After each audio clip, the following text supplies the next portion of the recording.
तो कल उपदेश अंतिम दिया सुखदेव जी ने राजा परीक्षित को कि राजन विचार करिए, क्या आप मरोगे, तक्षक डसेगा तो क्या आपकी मृत्यु होगी। राजा परीक्षित कहने लगा, भगवान आपने जो ज्ञान दिया है उसके अनुसार तो मैं मरण धर्मा हूं ही नहीं। मरण धर्मा तो शरीर है जो आज नहीं तो कल छूटेगा ही छूटेगा हर किसी का। तो मैं शरीर तो हूं नहीं। आपने जो मुझे आत्मज्ञान कराया उससे मुझे अनुभूति हो रही है कि मैं शरीर नहीं हूं, मैं तो सच चित आनंद घन स्वरूप परमात्मा का अंशी ब्रह्म रूप परमात्मा परमेश्वर का अंश रूपी आत्मा हो। और आत्मा न कभी मरती है, न कभी जन्मती है, न कभी बचपन होता है, न कभी जवानी होती है, न कभी बुढ़ापा होता है। ये गुण शरीर के हैं और शरीर में हूं नहीं। इसलिए हे प्रभु, भले अभी आकर के मुझे तक्षक डस ले, मुझे कोई भय नहीं है, कोई डर नहीं है, किसी प्रकार की चिंता नहीं है। एक फूल भेंट करके सुखदेव जी को विदा किया। राजा परीक्षित थोड़ी ही देर में जब पूजा कर रहे थे, फूलों में बैठ के तक्षक आया, जिसने डसा। उससे पहले ही राजा परीक्षित तो परमात्मा को लीन हो चुके थे। उनकी मृत्यु देख करके उनके पुत्र जन्मेजय ने सर्पसत्र यज्ञ कराया और सर्पसत्र यज्ञ में बहुत सारे सर्पों की आहुति दी गई। लेकिन जिससे बैर था तक्षक, वो अभी तक नहीं आया। राजा ने ब्राह्मणों से पूछा, हे ब्राह्मण देवताओं, बहुत सारे निर्दोषी सर्प तो जल रहे हैं आकर के सर्पसत्र यज्ञ में, लेकिन जिससे मेरा बैर है, जिसने मेरे पिता को डसा था, वो तो आया ही नहीं। ब्राह्मणों ने ध्यान करके देखा कि वो तो इंद्र की शरण में है और इंद्र के सिंहासन से लिपटा हुआ है। तो राजा ने कहा, आपकी बात कोई ऐसा मंत्र नहीं है कि इंद्र के समेत ही काम बन जाए। ब्राह्मण ने कहा, आप आज्ञा करिए, हमारे पास तो बहुत मंत्र हैं। राजा ने आज्ञा दी जन्मेजय ने, और सर्प तक्षक के सहित लटका हुआ, सिंहासन समेत इंद्र, नीचे तक्षक लटक रहा है, सिंहासन पर इंद्र बैठा है और अग्नि कुंड की तरफ चढ़ा रहा है। तब ब्रह्मा जी ने आकर के उस आहुति को रुकवाया। इंद्र ही मर जाएगा तो आगे यज्ञ कैसे हुआ करेंगे। अरे जो होना था हो गया पुत्र, अब शांति लाओ मन में। तुमने बहुत सारे निर्दोष सर्पों को जला दिया, सर्पसत्र यज्ञ को बंद कराया। तक्षक ने ये वायदा किया, जन्मेजय तेरा नाम लेकर के अगर कोई मेरे जहर को उतारेगा, हमारा कोई कुल का व्यक्ति, कोई कुल का सदस्य किसी को खा जाए, सर्प डस ले और जन्मेजय नाम के मंत्र से कोई जहर को उतारे, तो वो आदमी बच जाएगा, कुछ भी नहीं बिगड़ेगा उसका। इस प्रकार से सर्पसत्र यज्ञ बंद कराया। अब अनुक्रम का जो है सारा सारांश जो है, सारी कथा का सारांश जो है वर्णन करते हैं। सूत जी कह रहे हैं ऋषियों से, नमो धर्माय महते नमो कृष्णाय वेदसे ब्राह्मणेभ्यो नमस्कृत धर्मान् वक्षे सनातनम्। परमात्मा के चरणों में प्रणाम करते हुए, ब्राह्मण देवताओं के चरणों में प्रणाम करते हुए, ऋषि मुनि गुरुओं के चरणों में प्रणाम करते हुए मैं श्रीमद् भागवत की अनुक्रम का वर्णन करता हूँ। भक्ति योग समाख्यानो वैराग्यं च तदाश्रयम् परीक्षितोपाख्यान नारदाख्यानमेव च।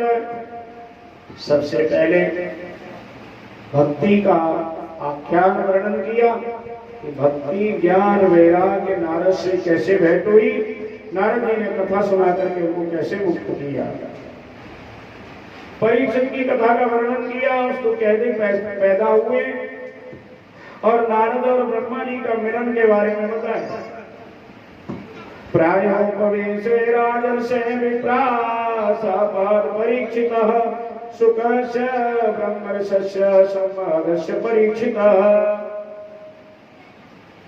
राजर्षि परीक्षित जब शिकार करने के लिए गए, वहां उनसे अपराध हुआ, उन्होंने ऋषि के गले में मरा हुआ सांप डाला, पुत्र ने श्राप दिया, राजा सब कुछ छोड़ करके नदी के किनारे पहुंच गया। सुखताल में वहां सुखदेव जी का आगमन हुआ। परीक्षित ने प्रश्न किए, राजा बारी बारी सबके उत्तर देने लगे। सुखदेव जी महाराज विदुर जी का चरित्र सुनाया, मैत्री जी से मिलना सुनाया, प्राण संहिताओं के प्रश्न हुए और हृदय प्राकृत का सर्ग सत्य व्यकृतास्य से वर्णन करते हुए काल चक्र का वर्णन किया,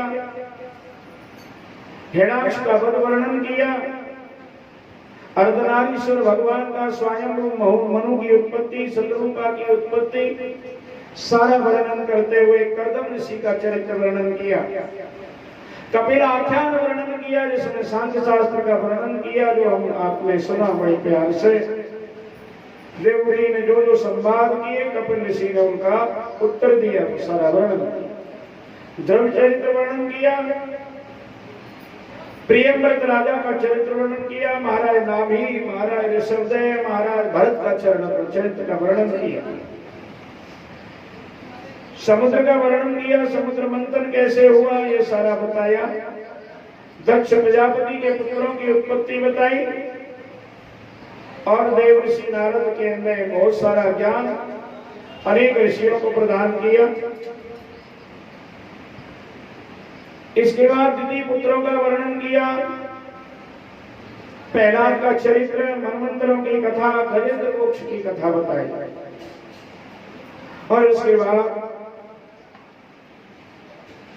वामन अवतार की कथा, समुद्र मंथन की कथा, देवताओं का बलि का बहुत बड़ा संग्राम का वर्णन किया, इक्ष्वाकु कुल का वर्णन किया, सुगंध का वर्णन किया, इला चरित्र वर्णन किया और इसके बाद तारोपाख्यान वर्णन किया, सूर्यवंश का बड़े विस्तार से वर्णन किया, राजा नरक की कथा सुनाई, सुकन्या की कथा सुनाई, सरजाति की कथा सुनाई, कुकुतमी की कथा सुनाई, राजा खड़वांग की कथा, मानधाता की, सोवरी की, सगर की, राम की, भगवान राम के चरित्रों का वर्णन किया, महाराज निमि के चरित्र का वर्णन किया, जनक जी के चरित्र का वर्णन किया, परशुराम जी का चरित्र वर्णन किया, उन्होंने कैसे 30 बार पृथ्वी को क्षत्रियों से विहीन किया, ये सारी कथा सुनाई। फिर सोमवंश का वर्णन करते हुए ययाति का वर्णन किया, दुष्यंत का वर्णन किया, भरत का वर्णन किया और यदुवंश का वर्णन किया, भगवान का कैसे अवतार हुआ यदुवंश में, ये सारी कथा सुनी वसुदेव जी के घर। फिर गोकुल में आए, नंद के घर में कैसे बाल लीलाएं भगवान ने की, तृणावत वध, बकासुर वध, धेनुकासुर का वध, प्रलंबासुर का वध भगवान ने किया, गोपनाओं को दावाग्नि नाम की अग्नि से बचाया, वो चरित्र सारा वर्णन किया, काली नाग का दमन किया, हेमंत ऋषि का वर्णन किया, ब्रह्मचर्या जो कन्याओं ने की कार्तिक के महीने में वो सारा वर्णन किया, यज्ञ पत्नियों पर जो कृपा की, ब्राह्मणों पर जो कृपा की, गोवर्धन पर्वत जो धारण किया, भगवान का अभिषेक हुआ, चंद्रचूड़ नाम के राक्षस का वध, केशी के वध का वध, अक्रूर का जो है ब्रज में आगमन और भगवान श्री कृष्ण को, बलराम को लेकर के मथुरा में प्रवेश करना, ये सारा बड़ी बड़ी विधान से वर्णन किया। इसके बाद भगवान ने जाकर के वहां के मथुरा के लोगों को अपनी मोहिनी डाल करके अपना बनाया और धोबी को मार करके कुबिलिया पीड़ हाथी को मार के, मुष्टक चाणूर को मार करके यज्ञशाला में प्रवेश किया, धनुष भंग किया और कंस का वध किया। कंस का वध करने के बाद अपने नाना श्री उग्रसेन को गद्दी पर बिठा करके राज दे करके विद्यालय पढ़ने के लिए शांतिपद गुरु के यहाँ गए।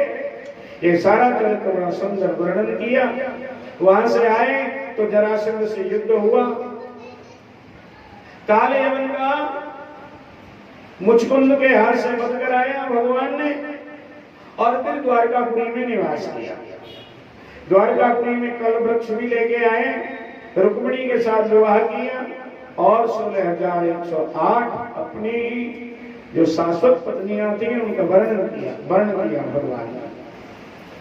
इसके बाद उनके पुत्र हुआ, पौत्र हुआ, बाणासुर का वध किया और उनका अनिरुद्ध का विवाह हुआ। दुर्गद, दंतवक्र आदि सभी का वध किया। महाभारत करा करके भूमि का भार उतारा। ब्राह्मण का शाप यदुकुल को लगा। भगवान यदु उद्धव को सारा ज्ञान दे करके उसको अपने प्रिय विदुर जी को ज्ञान देने के लिए प्रवास क्षेत्र में भेज दिया। ये सारा चरित्र बड़ी सुंदर तरीका से वर्णन किया। आत्मज्ञान की बातें हुई उद्धव जी की और विदुर जी की, वो सारा विस्तार से आपने श्रवण किया। युगल गीत गाया गया, वेदों की स्तुति गाई गई और परमात्मा के संकीर्तन अनेक प्रकार से हुए। तदैव रम्यं रुचिरं नवं तदैव स्वस्थं मनसो महोत्सवा तदैव शोकाणवसो शरणा यतोत्तम शोकस्य अनुगीयते। दिन वही अच्छा है जिस दिन भगवान का नाम लिया गया। शरीर वही पवित्र है जो शरीर परमात्मा के काम में लगे। रसना जिह्वा वही पवित्र है जो परमात्मा का नाम ले। कान वही पवित्र है जो भगवान की कथा सुने। और बाकी तो सब दुनिया में माया ही माया है। इसलिए इस माया से बच करके परमात्मा का यजन करें, परमात्मा की शरण में जाए, भागवत की शरण में आए। भागवत एक ऐसा फल वृक्ष है जो कलियुग के समस्त पापों को समन कर देता है, कलियुग के समस्त पापों का समूल नाश कर देता है। बड़ा विस्तार से सुंदर लिखा है। कलिमल संगति कालानो अखिल देशो हरित्र नवीयते अवीक्षणा ये तो पुनर्भगवान शेष मूर्ति परिपटितो अनुपदम कथा प्रसन्न।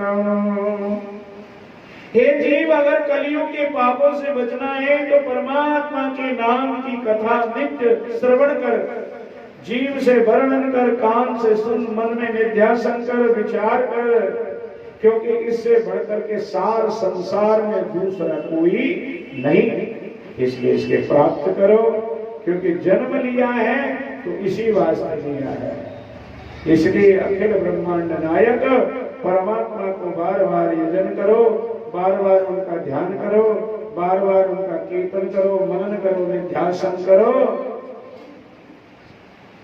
और अंतिम श्लोक, स्वसुख निवृते चेता